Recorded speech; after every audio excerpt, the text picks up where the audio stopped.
next we are going to discuss about resistance in parallel circuit. Okay, resistance in parallel circuit. In a parallel circuit, we know that what current will be different. Current will be different and voltage will be same. ഇത് നമുക്ക് അറിയുന്ന കാര്യം. Voltage എന്തായിരിക്കും? Voltage same. So here we know that this is a cell. Okay, this is supplying voltage V. So each will be getting an equal amount of push. അതായത് ഈ സർക്യൂട്ടിനും equal push കിട്ടും, ഈ സർക്യൂട്ടിന് ഈക്വൽ പുഷ് കിട്ടും. അതായത് ഇത് ഈ R1 എന്ന് പറയുന്നത് ഒരു സർക്യൂട്ട്, R2 എന്ന് പറയുന്നത് ഇനിയൊരു സർക്യൂട്ട് ഉണ്ടോ, ഇങ്ങനെ ഒരു സർക്യൂട്ടാണ്. സോ അങ്ങനെ ആയതുകൊണ്ട് തന്നെ നമുക്കറിയാം കറണ്ട് എന്ന് പറയുന്നത് ഒരൊറ്റ സർക്യൂട്ടിലാണ് സെയിം. ഈ ഒരു സർക്യൂട്ടിൽ ഒരു വാല്യൂ ആയിരിക്കും, ഈ ഒരു സർക്യൂട്ടിൽ ഒരു വാല്യൂ. സപ്പോസ് ഇതിൽ രണ്ടും ഒരേ കോമ്പണൻ്റ് ആണെങ്കിൽ same value of current pass ചെയ്യാം. ബട്ട് ഒരൊറ്റ ലൂപ്പിലായിരിക്കും കറണ്ട് എന്തായിരിക്കുക? സെയിം ആയിരിക്കും. But if it is different ആയ ലൂപ്സിലാണെങ്കിൽ it will be different. Okay, current will be different. Voltage എന്ന് പറഞ്ഞു കഴിഞ്ഞാൽ is the same push. ഒരേ പുഷാണ് നമുക്ക് വോൾട്ടേജ് എന്ന് പറയുന്നത്. പുഷ് അവിടെ നമുക്ക് സെയിം ആയിരിക്കും. അതായത് ഹിയർ ഓൾസോ ഈ രണ്ട് പോയിന്റിന് എടുക്കുകയാണെങ്കിലും ഇപ്പം നമുക്ക് this is A voltage. So ഈ ഒരു ഇതിലേക്കും സെയിം പുഷ് കിട്ടും, ഈ ഒരു ഇതിൽക്കൊട്ടും സെയിം പുഷ് കിട്ടും. സപ്പോസ് ഇവിടെ നമുക്ക് വേറൊരു കോമ്പണൻ്റ് ഉണ്ടെങ്കിൽ ഈ ഒരു സർക്യൂട്ടിൽ ഷെയറിങ് നടക്കും എന്നല്ലാതെ, ഇപ്പോൾ ഇതിലൊരു 5 വോൾട്ടിൻ്റെ ആണ് സപ്ലൈ എന്ന് പറഞ്ഞു കഴിഞ്ഞാൽ ഈ ഒരു സർക്യൂട്ടിനും 5 വോൾട്ട് കിട്ടും, ഈ ഒരു സർക്യൂട്ടിനും 5 വോൾട്ട് കിട്ടും. ഇതിൻ്റെ ഉള്ളിൽ 2-3 കോമ്പണൻസ് ഉണ്ടെങ്കിൽ അത് തമ്മിൽ ഷെയർ ചെയ്യും എന്നല്ലാതെ ഒരൊറ്റ ഇതിലോട്ട് ഒരു ജംഗ്ഷൻ വരുന്ന വരെ സെയിം വോൾട്ടേജ് ആയിരിക്കും വരിക. ബട്ട് കറണ്ട് അങ്ങനെയല്ല. കറണ്ട് ഈ ഒരു സർക്യൂട്ടിനൊരു കറണ്ട് ആയിരിക്കും, ഈ ഒരു സർക്യൂട്ടിനൊരു കറണ്ട് ആയിരിക്കും. സോ ഇതാണ് കറണ്ടിൻ്റെയും വോൾട്ടേജിൻ്റെയും കാര്യം. അതായത് ശരിക്കും സീരീസ് കണക്ഷൻ്റെ നേർ ഓപ്പോസിറ്റ്. അതുകൊണ്ട് തന്നെ നമുക്ക് അറിയാനായിട്ട് പറ്റും ഈ കറണ്ട് എന്ന് പറയുന്നത് here we can see that there is an ammeter which is connected through this cell also. അപ്പോൾ ഒരു ടോട്ടൽ കറണ്ട് ഉണ്ടാവും അല്ലേ? ഇത് രണ്ടും നമ്മൾ ഇപ്പോൾ സീരീസ് കണക്ഷൻ നോക്കിയ സമയത്ത് here we can see there was a total voltage, because അവിടെ വോൾട്ടേജ് ആയിരുന്നു ഡിഫറൻസിൽ ഉണ്ടായിരുന്നത്. സോ വോൾട്ടേജിൻ്റെ സമ്മാണ് എടുത്തത് അല്ലേ? ഇവിടെ കറണ്ട് ആണ് ഡിഫറൻസ്. സോ നമുക്ക് 2 അമ്മീറ്റർ വെക്കണം. അതായത് ഇതിൽ കൂടിയും ഒരു കറണ്ട് പാസ് ചെയ്യുന്നുണ്ട്, ഇതിൽ കൂടിയും ഒരു കറണ്ട് പാസ് ചെയ്യുന്നുണ്ട്. ഇതിൽ രണ്ടിൻ്റെയും കൂടെ കറണ്ട് ആയിരിക്കും നമുക്ക് സെല്ലിലോട്ട് തിരിച്ചെത്തുക അല്ലേ? അതായത് സെല്ലിന് ഒരു കറണ്ട് പ്രൊവൈഡ് ചെയ്യും. ഈ ഒരു ജംഗ്ഷൻ പോയിന്റിൽ എത്തുന്ന സമയത്ത് കറണ്ട് സ്പ്ലിറ്റ് ആയിട്ട് പോകും. സപ്പോസ് ഒരു 3 ആംപിയർ ആണ് കറണ്ട് എന്ന് വെച്ച് കഴിഞ്ഞാൽ ഈ ഒരു ജംഗ്ഷനിൽ എത്തുമ്പോൾ ചിലപ്പോൾ ഇവിടെ 1 ആംപിയർ, ഇവിടെ 2 ആംപിയർ ആയിട്ട് സ്പ്ലിറ്റ് ആയിട്ട് പോകും. ഇതിൻ്റെ രണ്ടും കൂടെ സമ്മായിരിക്കും നമുക്ക് ഇവിടെ വരിക.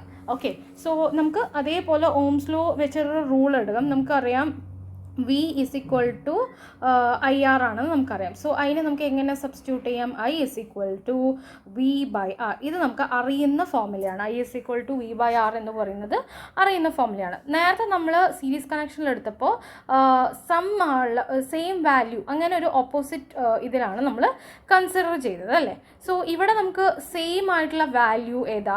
വോൾട്ടേജ് സെയിം ആണ്, കറണ്ട് എന്താ? കറണ്ട് ഡിഫറെൻ്റ് ആണ്. സോ ഇവിടെ R1 എന്ന് പറയുന്ന കറണ്ടിൽ കൂടെ പോകുന്നത് I1 എന്ന് പറയുന്ന കറണ്ട്, ഇവിടെ R2 എന്ന് പറയുന്ന കറണ്ടിലോട്ട് പോകുന്നത് I2. സോ ഇവിടെ രണ്ട് സ്ഥലത്തും വോൾട്ടേജ് എന്ത് തന്നെയാണ്? വോൾട്ടേജ് സെയിം തന്നെയാണ്, വോൾട്ടേജ് ഒരു ഡിഫറൻസും ഇല്ല. Okay, so we know that I is equal to V by R അല്ല, I is equal to V by R. So ഇവിടെ ഈ സെല്ലിലോട്ട് what will be the total current? I will be equal to I1 plus I2 അല്ലേ? Current different ആയതുകൊണ്ട് current നമുക്ക് എന്താ ഇത് രണ്ടിലും കൂടെ പോകുന്ന സമ്മായിരിക്കും വരിക. ഓക്കെ, സോ ഞാനിവിടെ എഴുതാം I is equal to I1 plus I2. So ഞാനിവിടെ സബ്സ്റ്റിറ്റ്യൂട്ട് ചെയ്യാൻ പോവാണേ. അതായത് I എന്ന് പറഞ്ഞു കഴിഞ്ഞാൽ എന്താ? V by R. Okay, equal to I1 plus I2. അപ്പോൾ ഞാനിവിടെ I1 എഴുതാൻ പോവാണ്. What is I1? I1 is equal to I1 എത്രയായിരുന്നു value? V divided by R1.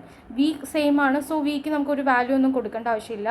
And I2 is equal to V divided by R2. So ഇതിൽ ഒന്നും there is no difference. So I am substituting this value V by R1 plus V by R two. Okay, so ഇതിൽ നമുക്ക് common ഉള്ള value എന്ന് പറയുന്നത് V ആണ്. So അത് നമ്മൾ ഇവിടെ ചെയ്ത പോലെ കോമൺ വാല്യൂ ഏതായിരുന്നു? ഐ ആയിരുന്നു കോമൺ. സോ അത് വരുന്ന പോലെ, അതായത് ഡിഫറെൻ്റ് ആയിട്ടുള്ള വാല്യൂവിനെ നമ്മൾ ഇക്വേറ്റ് ചെയ്യുന്ന പോലെ. ഇതിൽ ഡിഫറെൻ്റ് ആയിട്ടുള്ള വാല്യൂ വോൾട്ടേജ് ആണ്, സോ വോൾട്ടേജിനെ ഇക്വേറ്റ് ചെയ്തു. ഇതിൽ ഡിഫറെൻ്റ് ആയിട്ടുള്ള വാല്യൂ കറണ്ട് ആണ്, സോ കറണ്ടിനെ ഇക്വേറ്റ് ചെയ്തു. സോ കറണ്ട് എന്ന് പറയുന്നത് I is equal to V by R ആണ്. സോ നമ്മളതവിടെ സബ്സ്റ്റിറ്റ്യൂട്ട് ചെയ്തു. So I is equal to I1 plus I2, that is V by R is equal to V by R1 plus V by R2. ഇനി നമുക്ക് common ഉള്ള factors പുറത്തെടുക്കാം.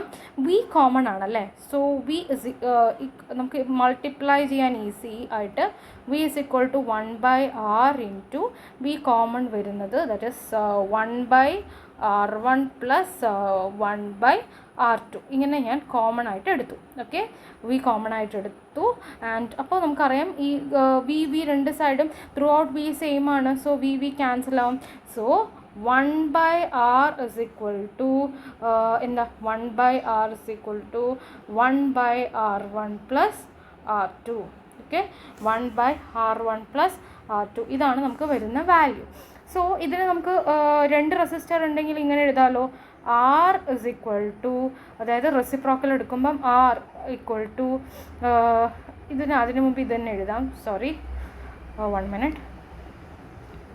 Okay, അതായത് 1 by R is equal to നമ്മളെങ്ങനെ എഴുതാം? R2 plus R1 into R1 R2. ഇത് നമ്മൾ ഈ രണ്ടെണ്ണം ഉണ്ടെങ്കിൽ നമ്മളിങ്ങനെയാണല്ലോ എടുക്കുക. R2 ഇങ്ങോട്ട് പോകും, R1 ഇങ്ങോട്ട് വരും, ക്രോസ്. ഇതാണ് some.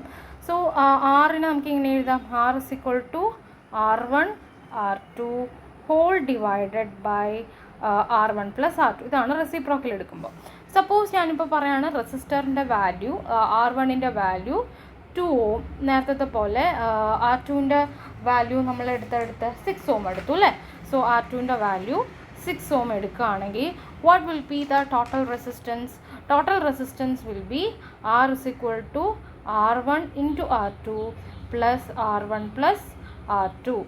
So here 2 into 6 divided by 2 plus 6. Okay, 2 into 6 divided by 2 plus 6, that is 12 divided by 8. Okay, 12 divided by 8 ആണ് നമുക്ക് വരിക. So 12 divided by 8 ohm. So അതിൽ തന്നെ നമുക്ക് അറിയാൻ പറ്റും which is equal to 1.5 ohm. കണ്ടോ, ഇവിടെ നമുക്ക് എഫക്റ്റീവ് റെസിസ്റ്റൻസ് കുറഞ്ഞു അല്ലേ, 1.5 ആയി. സെയിം റെസിസ്റ്റൻസ് വാല്യൂ ആണ്, ഇവിടെ 8 ഓം ഉണ്ട്. സോ എഫക്റ്റീവ് റെസിസ്റ്റൻസ് എന്ന് പറയുന്നത് ഒരു പാരലൽ സർക്യൂട്ടിൽ എന്താവും? ഇൻക്രീസ് ആവും. സീരീസ് സർക്യൂട്ടിൽ എഫക്റ്റീവ് റെസിസ്റ്റൻസ് എന്ന് പറയുന്നത് പാരലൽ സർക്യൂട്ടിൽ effective resistance effective resistance decreases. Okay, parallel സർക്യൂട്ടിൽ എഫക്റ്റീവ് റെസിസ്റ്റൻസ് എന്താവും? ഡിക്രീസ് ആവും. സീരീസ് സർക്യൂട്ടിൽ effective resistance increases. So generally നമുക്ക് അറിയേണ്ട ഫോർമുല, ഇതിപ്പോൾ എങ്ങനെയാണ് കണ്ടുപിടിച്ചതെന്നാണ് നമ്മൾ പഠിച്ചത്, അത് മാത്രമേ നിങ്ങൾക്ക് അറിയേണ്ടുള്ളൂ. Generally what we can see is effective resistance in a series circuit is equal to R is equal to R1 plus R2 plus R3. ഇങ്ങനെ നമുക്ക് ജസ്റ്റ് എഴുതാം. അതേപോലെ പാരലൽ സർക്യൂട്ട് ആണെങ്കിൽ 1 by R is equal to 1 by R1 plus 1 by R2 plus 1 by R3 ഇങ്ങനെ പോകും. So effective resistance അപ്പോൾ രണ്ടിൽ കൂടുതൽ വരുമ്പോൾ നമുക്ക് ഈ ഇങ്ങനത്തെ സ്റ്റെപ്പ് ചെയ്യാൻ പറ്റില്ല. R1 R2 ഇൻറ്റു ഇങ്ങനെ ഈ ഒരു സ്റ്റെപ്പ് നമുക്ക് രണ്ടെണ്ണം ഉണ്ടെങ്കിൽ ഈ ഒരു സ്റ്റെപ്പ് ഈസി ആയിട്ട് ആറിന് സബ്സ്റ്റിറ്റ്യൂട്ട് ചെയ്യാം. പക്ഷേ രണ്ടിൽ കൂടുതൽ, if there is more than 2 എന്ന് പറയുമ്പം നമ്മൾ എന്ത് ചെയ്യണം? ആദ്യം ഇത് രണ്ടിൻ്റെ മാത്രം വാല്യൂ ഇങ്ങനെ കണ്ടുപിടിക്കുക. എന്നിട്ട് ആ വാല്യൂവിനെ വീണ്ടും ഇതേപോലെ ചെയ്യണം. മനസ്സിലാവുണ്ടോ? ആദ്യം നമുക്ക് കിട്ടുന്ന ഒരു വാല്യൂവിന് ഈ R1 R2നെ ഈ ഒരു സബ്സ്റ്റിറ്റ്യൂഷനിൽ ചെയ്യുക. അപ്പോൾ നമുക്കൊരു വാല്യൂ കിട്ടുമല്ലോ, ടോട്ടൽ R എന്ന് പറയുന്നത് കിട്ടുമല്ലോ. അതിനെ വിഗെയിൻ നമ്മൾ എന്താക്കണം?